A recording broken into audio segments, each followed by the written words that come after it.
I went and I stood in the back because I didn't know you were supposed to do all those extra things. Child, they pulled me up on the stage. They didn't even know who I was.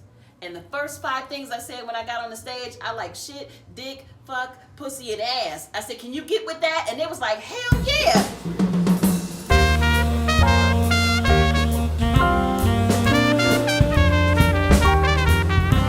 When you see me on stage and I stomp my foot like that, I'm making myself stop so they can laugh, like, cause I just keep going. Netflix is the only one where you gotta be like in the same house or some shit, you know? So outside of Netflix, fuck that. So I said all that to say, holler at me in between if y'all want to exchange passwords. I'm not fucking lying. I need to see some aliens, for real. Tell me about the best and worst moments you had on stage. Well, shit. I'll start with the worst. I got fired on stage. Now, you know I have innate talent talking to people. Like I said, it's always a loud, large family, so getting up in front of people still wasn't a thing. But I happened to be on the tour bus in the back with this particular band, which I will not name. They're a funk band, and they badass, you hear me? I'm drinking Hennessy shots on the tour bus with them, but I'm also hosting the show.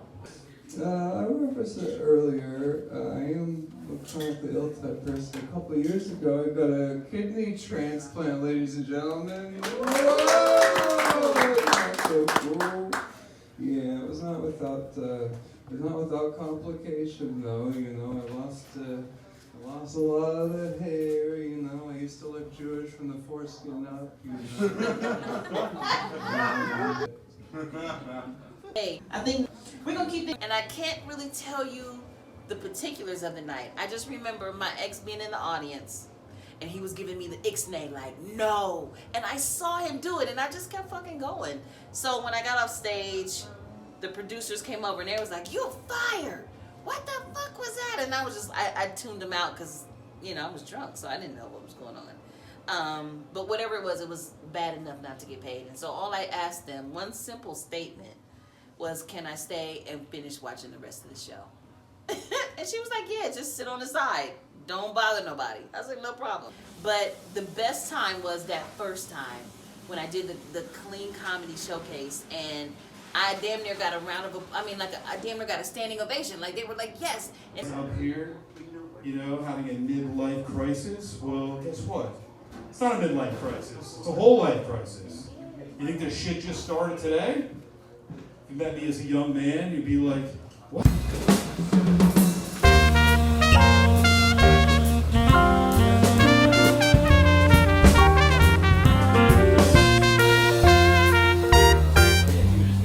And it was so many gigs that came after that. People are still booking me that booked me from that. Just, what are your comedic goals in the next 5 years? Child, listen. Okay.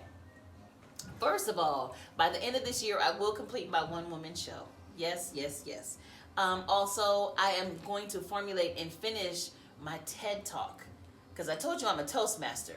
Baby, I got this speech that's so bad, and I've won in international speech contests with it, and go to open mics, okay? As if mine, which is Wednesday nights, every Wednesday at the Attic Comedy Club, shameless plug. But as you're doing your writing process, you have to practice. And the only way to practice in this game is in front of a live audience. Okay? Death by dishonor. All right? Try everything.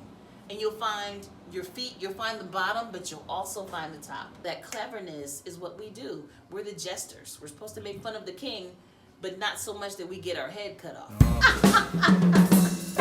Thank you